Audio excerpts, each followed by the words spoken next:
It will be too late. Now. We have to discuss it now. NATO might make this decision very quickly. Once the war ends? Not necessarily. Orban came and will go away in history. We are speaking about historical chance for Ukraine. Gasoline in Hungary is probably most expensive in the European Union. Huh? So tell me, I mean, what is the advantage to have those special relationship with Moscow? Ideal. But that's probably scenario you're afraid of. Don't expect everything bright and rosy, okay? Really happy to have you with us. I will ask you some questions that are quite difficult. I used to ask that question normally in the very end of interview. This time I will start from that. When Ukraine will become a member of the EU and NATO? Let's start from the NATO. These two memberships are a bit different. I mean, let's be frank. The NATO one is more political. It's rather about the political will, readiness of the North Atlantic Alliance to accept a new member. Of the United States. Much because, look, again, statistics sometimes explain everything. 75 of all, let's say, investments and military power comes from over there, from USA. So they have a big say. So the European allies might have a bigger say, but not for the time of being. But we should probably work together with US to agree on Ukrainian membership. We will have some voices which might, be reserved towards Ukrainian membership even after the war. They will say, no, now we need some time to see how Ukraine develops, what is the policy line, and only then we will make a decision. I think we have to make a political decision as soon as possible. My invitation is not to wait, not to postpone all the discussions, all the deliberations among allies for summer. It will be too late. Now, we have to discuss it now, to prepare ourselves rightly on the moment of the Washington summit of NATO. Indeed, look, there are issues which have to be sorted out, and this kind of approximation of Ukrainian military decision-making and political supervision, of course, it must be reformed, but you're reforming. You're reforming at the, I would say, rocket speed. Many countries might be jealous, to see such an advance of Ukraine, of course, because of very high price, all right? But we understand this. NATO might make this decision very quickly. Once the war ends? Not necessarily. Oh, really? Okay. Not necessarily. About the EU, as we are here in the European Parliament, I guess it was to focus on it deeper. Would you expect that we will be member of the EU before 2030, 2097, 2095? What is your assessment? EU membership, of course, the final, festivity is nice, and the sooner it comes to any capital, it's better. But, EU membership, because it's about transformation, it's a value in itself when the accession process begins. And Ukraine will need some time to adjust to sometimes very, bureaucratic, sometimes very precise norms, requirements of the European Union membership, but I see it a value in itself. Start of in negotiations and accession process. It will take time. In the European Union decision-making process, money and budget sometimes tells you when and how. Now we live in the multi-annual financial framework, so-called multi-annual 7 years budget of European Union, 21-27. I don't see money in that framework for Ukraine. Because, look, if... you never expected it to happen. Plus, we didn't expect it to come so quickly. Ukraine is a record breaker in this regard. What comes to application and candidate status, and now decision on the start. So, no money, for example, on agriculture. Because if you become a member of the European Union, you need to be given direct payments. Maybe not 100%, and surely not 100% from the EU average, but 10%. But Ukraine is a big country, a lot of agriculture, huh? It will be automatically billions, all right? So we have to pre-plan that money, otherwise the membership of Ukraine will be not fully fledged. So that's why I don't see it by 27. Negotiations might progress very well, and I don't know how much of the progress might be achieved by 27. I don't know, maybe a lot, maybe more than 50%. Then it means that from the very beginning of the next multi-annual budget period, we can become a member if we are ready. If 2028 is a realistic goal if we manage to do our homework and so on. That would be a great achievement, very great achievement, I can tell you openly, because it would need Ukraine to go through major transformations. And you know, most demanding things will be about most expensive sectors, which need transformative investments, which needs time to implement high standards. I'll give you an example. Environment protection. We will have to rebuild our biggest polluters from scratch. So it's easier, unfortunately. Yes, easy but expensive, okay? I mean, if you have investments, maybe, and most probably, Ukraine will be given some additional transitional periods, let's say 5-6 years, I mean, to reach us, as we had, for example, our longest transitional period, which we asked during negotiations. We became members of the European Union in 2004, but our transitional period, the longest one, was 2016. Emitters. Emitting, I mean, energy sector, let's be frank, okay? So that's why, yeah, it might be excellent, I mean, 28. We can have it in mind. It's a great kind of time zone, time limit. But EU must reform as well, frankly speaking. Some people in Ukraine say that if our European future is that distant, why should we focus on that right now, that much? Maybe we should postpone it, concentrate on war, and maybe we will start negotiations next year or after next year. So why should we do it now in 2023? Don't repeat a strategic, historical mistake Ukraine made in beginning of 90s. When Ukraine was relaxed, looking at the bright future, so-called good neighborly relations, brotherly relations with the eastern neighbor, and we see where we came to, okay? It's a decision which, you know, probably present generations will not completely understand, but future generations will appreciate. I think your strategy must be never relax, push as much as possible, because don't expect everything bright and rosy, okay? Will be countries, as now, for example, Orban's government, I mean, having every time some new condition, okay? Some negative messaging towards Ukraine. But should it, you know, defer you, push away from your strategic course? No. I mean, look, Orban came and will go away in history.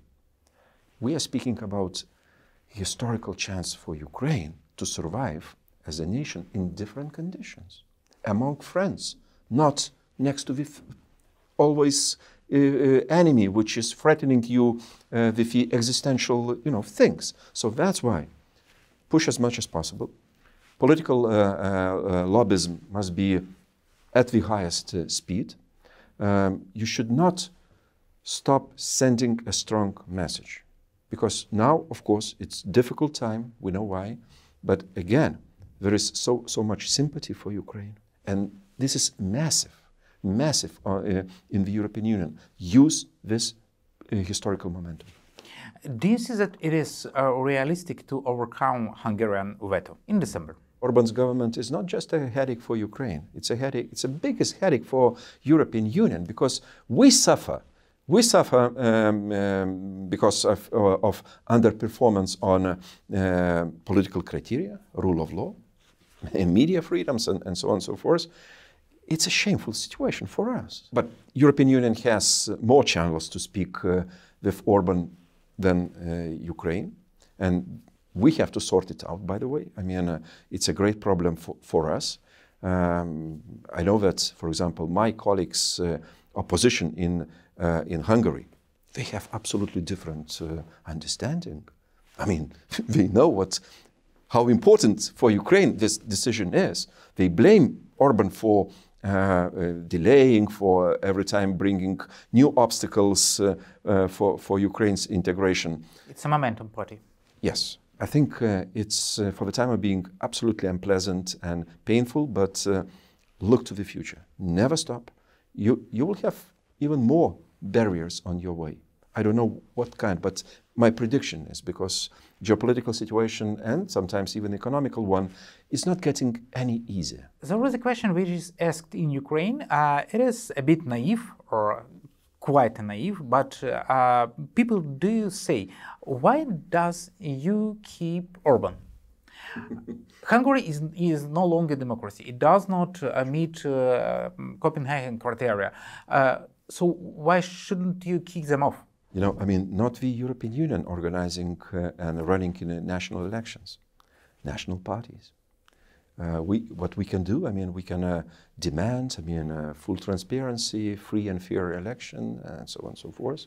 But national parties decide, Hungarian citizens decide. We can't. Imagine, it would be the biggest mistake if Brussels, I mean, Brussels, like a Brussels bubble, try to indicate to Hungarian voters, oh, don't vote for this, vote for that. It would be a disaster. But what about punishing a country? It is already in. It is already. Hungary is not given, to my mind, 13 billion euros of investments from regional funds and the rest. It's a lot. Already for 2 years. You know, you are not given 13 billion. Does the government of Orban need this 13 billion? Of course, of course. So that's why economy in Hungary is not really going well. Inflation is high, unemployment is high. So what is the privilege, I mean, to have, so to say, special relations with Russia? When gasoline in Hungary is probably most expensive in the European Union. Huh? So tell me, I mean, what is the advantage to have those special political relationship with Moscow? It's a strange situation. Because no one else loves Orban.